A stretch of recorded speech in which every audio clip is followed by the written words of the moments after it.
मार झापर के नो पूरा तोहर गाल जबान फुलल फुलल गाल से तू गाना जे गवालू तोहर गाल लाल कर देम तोहर।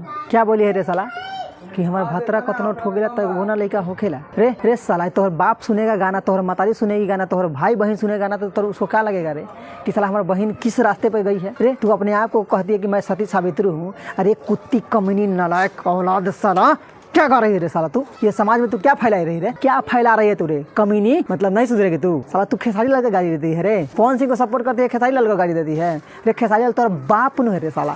बाप को इसे बोला जाता है? जिस बाप ने तुमको जन्म दिया, तुमको पैदा किया, जिस बाप ने, तुम साला उस बाप को गाली देती है रे? खेसारी लाल को गाली देती है? खेसारी लाल तुम्हारा बाप है रे। वो भोजपुरी को आगे बढ़ाने के चक्कर में है और तू साला 2 कौड़ी के कलाकार साला तान्या झरना लायक भोजपुरी को डुबाने के चक्कर में पड़ी है ना, तो साला ऐसा होने नहीं देंगे हम। ऐसा कदापि नहीं होने देंगे। तान्या झा समझ जाओ।